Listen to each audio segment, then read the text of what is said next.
Pensó que Orc era una ladrona. En realidad, estaba protegiendo su casa de ladrones de verdad. La noche en que Edne cometió el peor error de su vida adulta. Había estado despierto durante 19 horas. Esto no era inusual.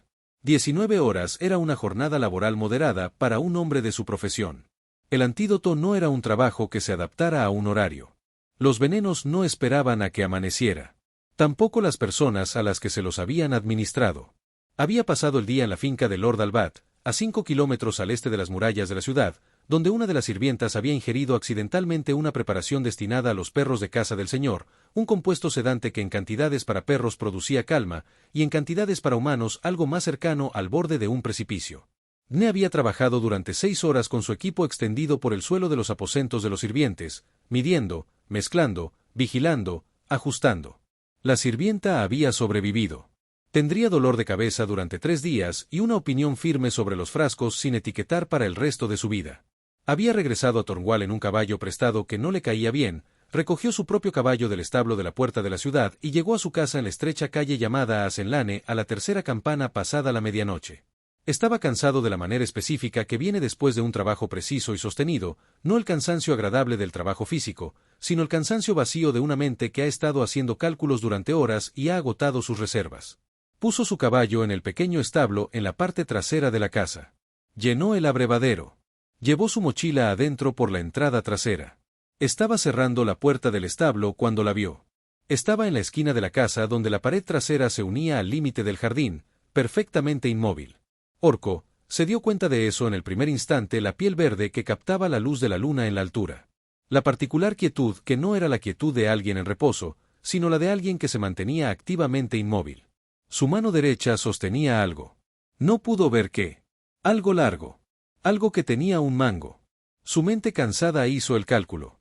Había sido entrenado para funcionar con 19 horas de trabajo cuidadoso y 3 años viviendo solo en una ciudad donde sus fórmulas valían suficiente dinero como para hacerlo interesante para la gente equivocada.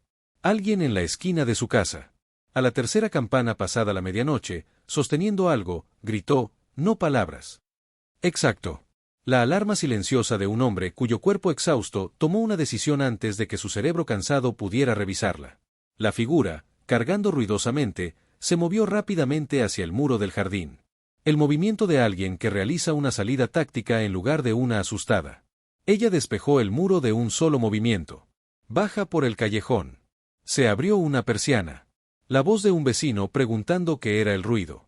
Ne estaba de pie junto a la puerta de su establo con el corazón latiéndole con fuerza y su bolsa de equipo en el suelo y la particular sensación de un hombre que no sabe si acaba de ser muy inteligente o muy estúpido, pero sospecha que sabe cuál de las dos entró. Revisó las puertas, revisó las ventanas, revisó su taller donde los libros de fórmulas se guardaban en el cofre cerrado con llave debajo de la tabla del suelo. Todo estaba como lo había dejado. Se fue a la cama. No durmió bien. Por la mañana encontró la evidencia de lo que había interrumpido, no su interrupción. La de ella, la encontró porque fue minucioso. La minuciosidad es un requisito profesional cuando tu trabajo implica la diferencia entre una dosis curativa y una letal. Recorrió el perímetro de su casa en la luz gris del amanecer, como a veces hacía, buscando algo inusual. En la esquina de la casa, donde la pared trasera se unía al límite del jardín, encontró 2 cosas. Primero, marcas en la tierra blanda cerca del muro del jardín. Huellas de botas. 2 pares, ambos más grandes que las suyas, ambos apuntando en dirección contraria a la casa. Estas no eran de la noche anterior. Eran más antiguas, parcialmente secas, tal vez de 2 días. 2 personas de pie junto al muro del jardín, frente a la casa, en algún momento en que él no había estado en casa. Segundo, en la base del muro mismo, medio oculta bajo la baja enredadera de hiedra, una pequeña maceta de barro, tapada, la recogió, la tapó, se la llevó a la nariz. La dejó con cuidado, se puso de pie, miró el muro del jardín. La vasija de barro contenía aceite de vid negra. El aceite de vid negra tenía un solo uso conocido. Se aplicaba a los pestillos de las ventanas y a las bisagras de las puertas para evitar que hicieran ruido al abrirlas. No era una sustancia que apareciera en contextos inocentes. Alguien la había dejado allí para usarla. Observó los 2 pares de huellas de botas.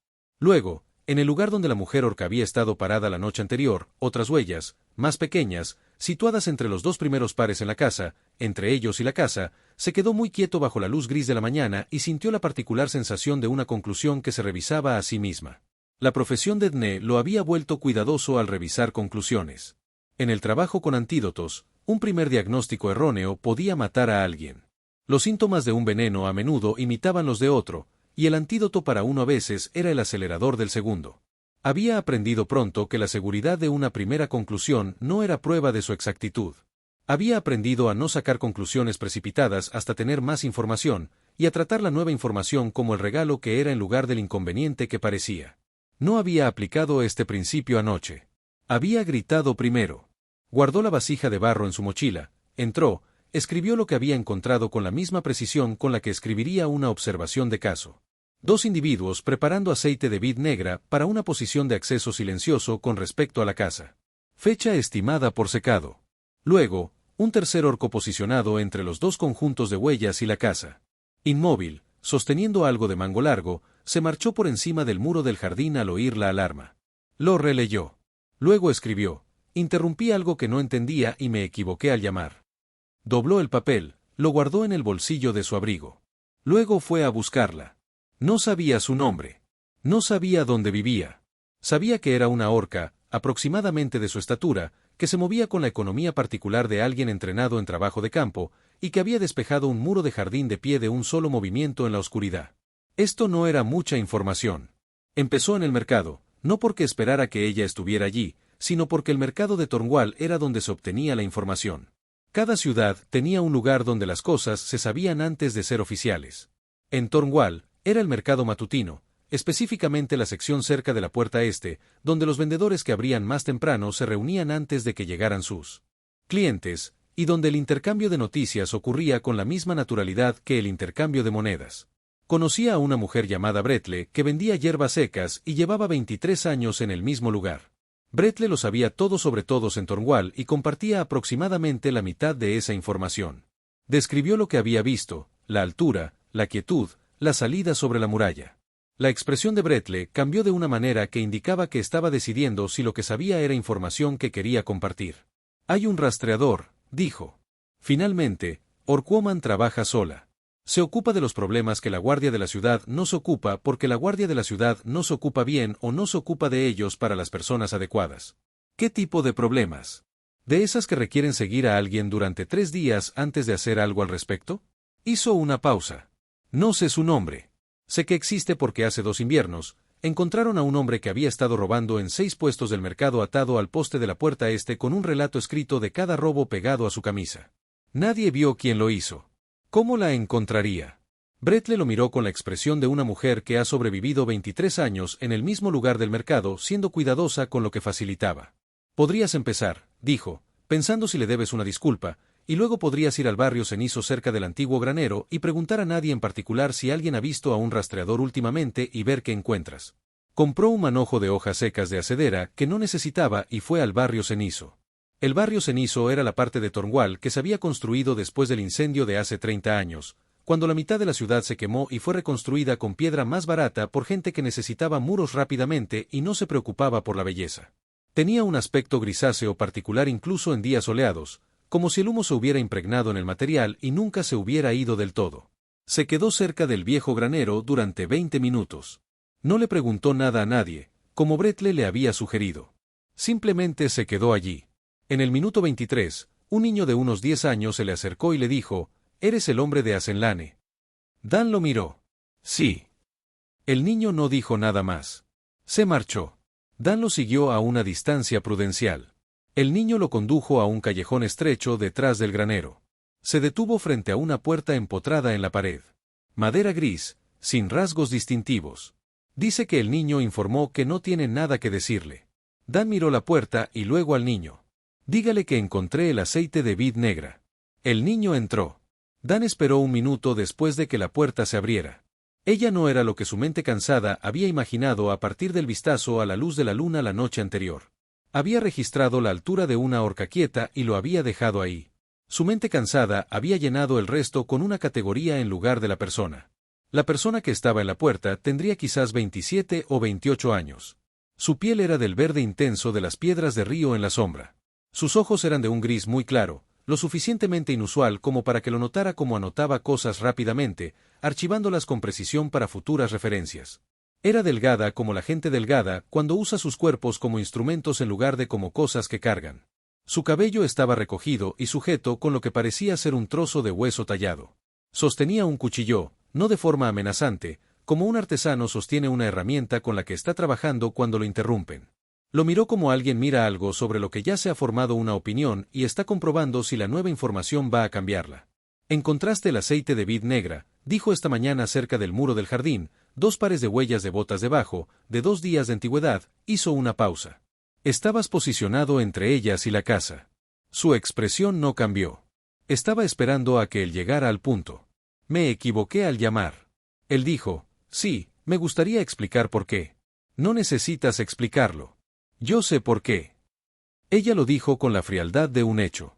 No amargura, solo precisión. Viste un orco cerca de tu casa por la noche sosteniendo algo y gritaste. Esa es la respuesta esperada. No quiero que esa sea mi respuesta esperada. Ella lo miró por un momento. Luego dijo, ¿qué quieres? Él metió la mano en el bolsillo de su abrigo y sacó el papel doblado. Lo extendió. Ella no lo tomó. Lo miró como se mira algo que ofrece a alguien cuyas motivaciones aún no se han comprendido. Es una nota de caso, dijo. Escribí lo que encontré esta mañana, incluyendo mi error.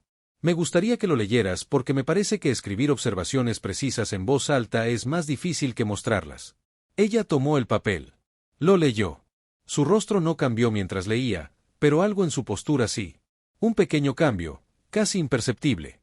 El cambio de alguien que esperaba una cosa y ha recibido otra y está procesando la diferencia. Ella se lo devolvió. Escribiste que hiciste la llamada equivocada. Ella dijo, sí, la mayoría de la gente escribe porque tenía razón. La mayoría de la gente no está en mi profesión. En mi profesión, las llamadas equivocadas matan gente. Tengo la fuerte costumbre de escribirlas antes de poder convencerme de que tenía razón. Ella lo miró durante un largo momento. Los ojos gris claro lo leían como los ojos leen las cosas cuando no están seguros de si confiar en lo que ven. Los 2 hombres, dijo finalmente, volverán. Ahora conocen tu horario. Te han estado observando durante al menos 6 días. Él lo había sospechado. Oírlo confirmado era diferente a sospecharlo. ¿Qué quieren? Ella se apartó de la puerta. No era una invitación, sino una evaluación de si la conversación requería más espacio. Pasa, dijo. No era cálido. Era funcional. La forma en que haces entrar a alguien cuando lo que tienes que decir requiere una superficie sobre la que poner las cosas. Él entró. Su habitación era pequeña y contenía exactamente lo que necesitaba contener. Una mesa, 2 sillas, una cama estrecha contra la pared del fondo, hecha con la precisión de alguien que hubiera sido entrenado para hacer camas de maneras específicas, o que simplemente hubiera decidido que la precisión era el estándar. Un estante con una pequeña colección de objetos, herramientas, en su mayoría cosas para rastrear y trabajar en el campo, un hacha de mango corto, un rollo de cuerda delgada, una ventana que daba al camino, con contraventanas.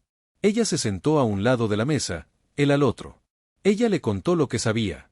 Los 2 hombres se llamaban Pretty Southern. Ella le dio los nombres sin dudarlo, lo que le indicó que había sido minuciosa. Trabajaban para un hombre llamado Aldrich Ben, un comerciante que se dedicaba a la información más que a las mercancías, y que recientemente había perdido un contrato importante porque uno de sus clientes había sido envenenado por un rival y había sobrevivido gracias a un antídoto que Dne le había proporcionado. Ben creía, con bastante certeza, que los libros de fórmulas de Dne contenían la preparación específica que había salvado la vida del cliente. Quería esa fórmula para poder entenderla, reproducirla y asegurarse de que la próxima vez que planeara envenenar a un rival, el resultado no se revirtiera con un hombre meticuloso con una bolsa de equipo. Así que quieren los libros de fórmulas, dijo Dne. Quieren una fórmula específica. Pero se llevarían los libros porque no pueden saber cuál la contiene sin leerlos todos. ¿Y por qué hombres? Hizo nada. No dijo nada. Los perros en el barrio Cenizo, dijo, no están protegidos por la vigilancia. Las ancianas en el barrio Cenizo no están protegidas por la vigilancia. Cuando Pratt apareció hace 6 días en otra parte de la ciudad, lo seguí. Lo que encontré fue la preparación para un trabajo en Asenlane, me quedé allí por el perro.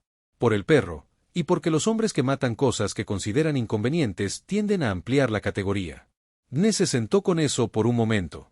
¿Ibas a interceptarlos anoche?, dijo. Sí, tenían previsto moverse anoche. Me había posicionado para detenerlos antes de que llegaran a la ventana. Y grité. ¿Y gritaste? Lo dijo sin acusación. La precisión plana de un registro que se lee en voz alta. Puso el papel doblado sobre la mesa entre ellos. Lo siento, dijo esas dos palabras claramente sin calificaciones ni explicaciones añadidas como relleno. Ella miró el papel y luego a él. Ya he oído eso antes. Dijo que él había oído lo que decía. No te perdono. No está bien la declaración de alguien que ha recibido disculpas al final de llamadas equivocadas antes y que sabe que una disculpa es el comienzo de una pregunta, no el final de una. La pregunta es ¿y luego qué sé? Dijo que no te pido que lo aceptes a crédito. Lo afirmo porque es exacto. Ella no dijo nada. La ventana cerrada dejaba pasar la tenue luz de la mañana por sus rendijas. En algún lugar del callejón de afuera pasó un carro. La mañana ordinaria de una ciudad que no sabía que un hombre llamado Ben estaba pensando en libros de fórmulas. ¿Qué pasa ahora? Dijo Dan. Ella lo miró. Eso depende. ¿De qué? De si eres el tipo de persona que toma la información que te he dado y la maneja mal, dijo ella. Y de si entiendes que Pratt y Soben volverán y que el reloj no te ayudará y que en este momento eres un hombre que sabe lo que viene pero no sabe cómo prepararse para ello. Miró la mesa y luego a ella. Soy muy bueno con los antídotos. Dijo que no soy bueno en esto. No, dijo ella, no lo eres. Casi dijo, me ayudarás. Se detuvo antes de decirlo. La miró a la cara y comprendió, sin dramatismo alguno, solo por la particular quietud de su expresión, que la pregunta aún no era la correcta. Que llegar a su puerta con un papel, una disculpa y una petición era una secuencia a la que le faltaba algo. ¿Qué haría que esta fuera una conversación justa? Dijo en cambio, ella lo miró. Algo cambió en su rostro. No calidez, sino más bien el cambio de un problema que se reclasificaba en una categoría diferente. Vuelve mañana, dijo. Tráeme un relato de lo que Vin realmente tomó de tu fórmula que salvó la vida de su cliente. Quiero entender qué es lo que realmente buscan. Entonces podremos tener una conversación útil. Se puso de pie, recogió el papel doblado, se detuvo. ¿Puedo preguntarte tu nombre? Ella lo pensó un momento. Sibne, dijo, ofreciéndose su nombre. Ella asintió una vez. Luego miró el cuchillo que había dejado sobre la mesa cuando él entró, con el que había estado trabajando. Lo recogió y volvió a trabajar con él. Salió. Pasó la tarde en su estudio. El estudio era la razón por la que había elegido la casa en Asenlane. Daba al norte, lo que proporcionaba luz constante sin sol directo, y era lo suficientemente grande como para albergar 2 mesas largas, su caja de fórmulas, el armario con llave donde guardaba las preparaciones más volátiles y el estante donde guardaba los textos de referencia junto con sus propios libros de casos. Había añadido el estante él mismo a lo largo de 3 años, a medida que su práctica crecía y su necesidad de una referencia organizada también. Sacó los libros de casos y los extendió sobre la mesa. El cliente al que cité había hecho referencia. El que había sobrevivido al arreglo de Ben era un comerciante llamado THS que comerciaba con madera especiada de las provincias orientales. Dne había trabajado en su caso hacía 9 meses. Encontró el libro pertinente y abrió la entrada. La leyó con atención. Luego la leyó de nuevo. Después se recostó y miró al techo por un momento. La preparación que había usado para THS no era una sola fórmula. Era una secuencia, un orden específico de intervenciones basado en la progresión del veneno a través del cuerpo. La primera preparación ralentizó la absorción. La segunda despejó los órganos que procesaban el compuesto. La tercera mantuvo la función del paciente durante el periodo de despeje. Ninguna de ellas por sí sola era suficiente. La secuencia era clave. Lo que los hombres de Ben buscaban no estaba en ningún libro de fórmulas. Estaba en 3 de ellos. Saber cuáles eran esos 3 requería conocer el caso. Conocer el caso requería leer sus notas, y leer sus notas requería comprenderlas, lo que requería conocimiento del antídoto, un trabajo que Pratt y Soben casi con seguridad no tenían. Así que Ben tendría que robarlo todo, todos los libros, llevarlos a alguien que pudiera leerlos, lo que significaba que el robo no sería un trabajo rápido. Necesitarían tiempo en la casa. Tendrían que sacar los libros pesados en silencio. Él lo anotó. Llevó los libros relevantes a la mesa. Hizo un resumen de lo que contenían y lo que no. Que se podía encontrar en 2 libros en comparación con 3. ¿Qué buscaría una persona sin conocimiento del antídoto y cuánto tiempo tardaría en darse cuenta de que no lo había encontrado? Selló el resumen en una carta. Luego miró el cofre de fórmulas bajo el suelo y el armario de la pared. Miró su casa a través de los ojos de 2 hombres que la habían estado vigilando durante 6 días. No le gustó lo que vio. A la mañana siguiente, regresó al barrio de Ceniza. El chico estaba esperando en el granero. Dne tuvo la impresión de que el chico solía esperar allí. La puerta se abrió antes de que él llamara. Sité estaba en la mesa con una taza de algo caliente. Ella lo miró y luego los papeles que llevaba. Él se sentó. Le dio el resumen. Ella lo leyó. Él la observó leerlo. Era una lectora minuciosa. No oyaba. Cuando terminó la primera página, volvió atrás y releyó una sección antes de pasar a la segunda. Necesitan tiempo adentro, dijo. Sí, 1 hora como mínimo, posiblemente 2 si no saben lo que buscan, que no lo saben. Que no lo saben, hizo una pausa. Hay otro problema, ella lo miró. Incluso si los detienen en este intento, dijo, Vin lo intentará de nuevo. No va a abandonar la idea porque 2 hombres contratados hayan fracasado. Contratará a otros hombres, mejores, o encontrará otro enfoque. Sí. Entonces, detener este intento no es lo mismo que resolver el problema. No. Miró la mesa. Había estado pensando en esto desde ayer por la tarde, dándole vueltas como si fuera un caso difícil, mirándolo desde diferentes ángulos, tratando de encontrar el punto de intervención que abordara la raíz en lugar del síntoma. La fórmula que Ben quiere, dijo Dne lentamente. ¿Y si no existiera en los libros? Ella lo miró. ¿Y si la preparación que usé para esto estuviera documentada de una manera que pareciera estar ahí pero que no llevara a ninguna parte útil? ¿Y si alguien que robara los libros y se los llevara a un lector?